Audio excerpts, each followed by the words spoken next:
part of running a bed and breakfast is keeping your property ready for entertainment 24/7. Part of that is the gardens. And today I'm going to take you with me as I do just some routine tidying up in the garden to keep it fresh and ready for my guests 24/7. When I'm going to tidy the garden, there's a few things I do before I even step out the door. The first thing is I go to the bathroom. That sounds silly, but there's nothing worse than getting out there and having to stop and you get muddy shoes and you get your hands in your gloves and they're all dirty and you have to discard things to come in and just take a little bathroom break. So go to the bathroom. Second thing I do is I put on shoes that I don't care if they get muddy. It's been raining here last night, so I know my shoes are going to get muddy. And then I put on sunscreen if I need it, and I head out the door. Gloves, gardening gloves are a must. Your hand snips, and a basket or a bucket to put your clippings in. And that's really all you need. And then I start out and I take a walk through the garden with a critical eye. So come look with me and I'll show you what I see as I get started. I have a small bed here along the street. The lavender is starting to bloom. You see some dead blossoms from the daisies, some deadheading that needs to happen on the roses.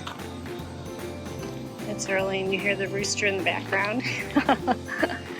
And some more deadheading I have to do here. When I look at this bed, the first thing I see are these sticks. I'm going to need to pick those up. And here's a tic-tac-toe game. It's kind of funny. But a couple weeks ago, I put out one X, and then a few days later, a circle showed up. And then I put out an X, and then a circle showed up. And then I put out an X. I think it's my neighbor, and this little anonymous game is going on. The daisy needs to be deadheaded. The verbena here, I'm not real thrilled with it. I might not plant there next year. Same with the cosmos. It's not doing too well. And there's a reason. This spectacular old elm tree. Isn't that fabulous? Oh my. So when I plant next to it, I know I'm asking a lot out of it, but I have a small space and I try to get as much bang for the buck as I can. I noticed that the rudbeckia and the coneflowers have some dead blossoms. I might cut those back. The lavender is starting to bloom. I have a little cleanup to do down here. The pentas have some spent blossoms. You can deadhead your annuals and sort of force blooms. I've done that. My house was in the Historic Frenchtown Association garden tour. So I deadheaded in advance to kind of promote the blossoms to bloom when I wanted. I'm not an expert. Sometimes it works, sometimes it doesn't. And the yarrow, I don't think I'm going to do anything with it. I might tidy up a few of those dead leaves.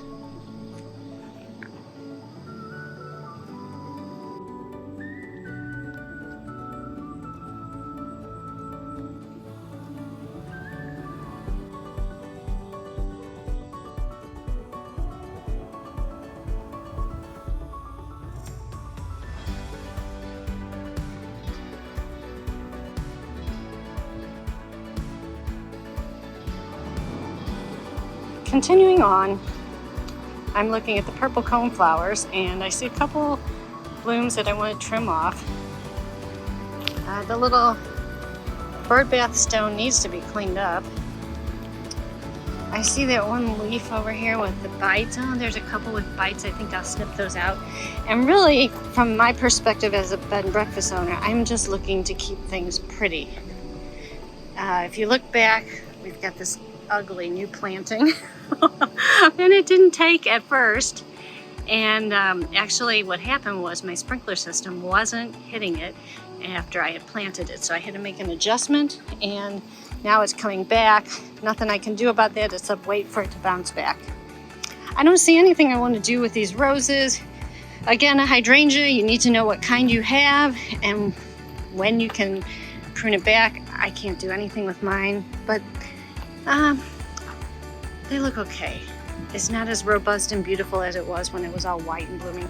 I may trim back a little bit of the dead spent blossoms here. These roses are looking fine. Everything back there is looking fine.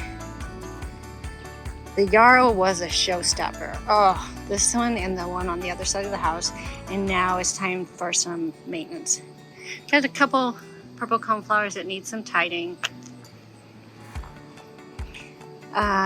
Need to do a little dead cleaning up in the catmint. The roses need to do some deadheading. Looks like I need to spray some insecticide. I could deadhead the catmint. I'm not sure I want to. I'll decide. More cleanup on the roses needed. And again, here's that wild perennial. And and a bee. Okay, so that's what I see when I do a walkthrough and decide what I'm going to tidy up. So I'm gonna head back, get my hand snips, my bucket and my gloves, and get to work. Sometimes an entire branch will have all the blossoms. They will have bloomed. So I will cut the whole branch. And other times there'll just be one blossom. And I'll cut that off and tidy up the plant. Well, I've got a good start here on the yarrow. See, I've got that one section done. I'm going to continue working on removing the dead.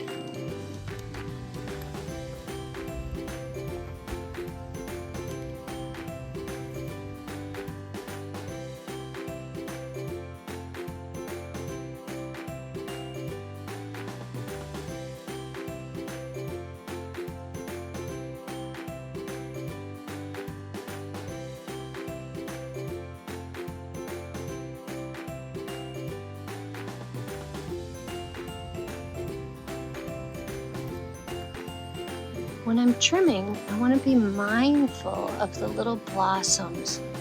So there are, I look and see if there's buds, and I want to make sure that I keep those, right?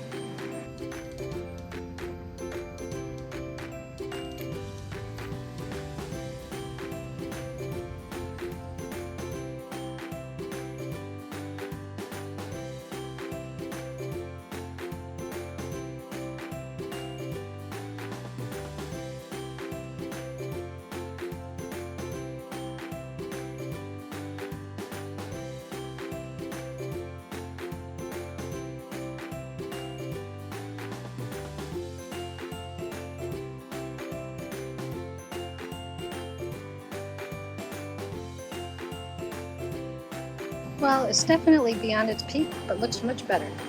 Before I finish up and show you the final garden tidying work I've done, I wanted to share something else. I've been driving up the street and I noticed this pumpkin plant growing in someone's yard. And I've been really curious about it. So I walked up the street and I met my neighbors. And her name is Joanne, and she told me the story of the pumpkin plant. And I'd like to share that with you. I'm at my neighbor Joanne's, and there is a pumpkin, and actually there's two in her front yard. And here's the story she's going to tell you while I zoom in. This is the result of a rotten jack-o'-lantern. My husband and my son carved a couple of pumpkins last year, and they disintegrated, kind of went back into the ground, and I asked my husband to get a shovel and scoop it up, and it didn't happen, and all winter it was there. And when earlier this spring, my husband said, I got a pumpkin grown in our yard, and I thought it was just a weed, and here's the result. Oh, they're fantastic, and look at this. There's another green one right here. Well, thank you for sharing your pumpkin story, Joanne. Sure.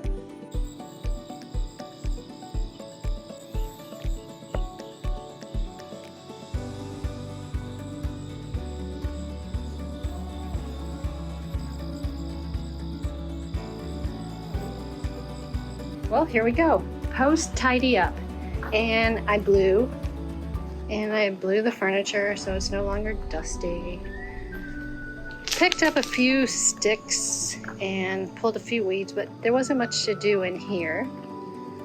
And those clumps of leaves that were out here, I picked those up.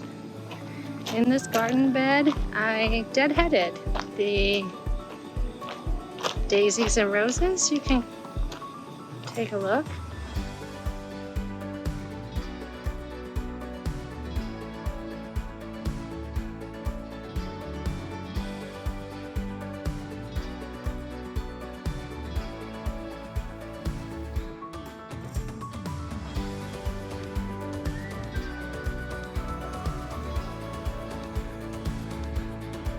Well, what do you think?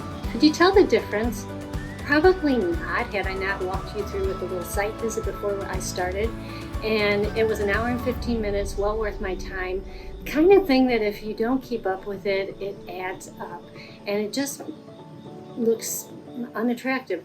So a little bit here, a little bit there, and it looks great. I've cleaned the glass, got my second cup of coffee. And I'm done out here for today. I'm looking forward to talking with you again.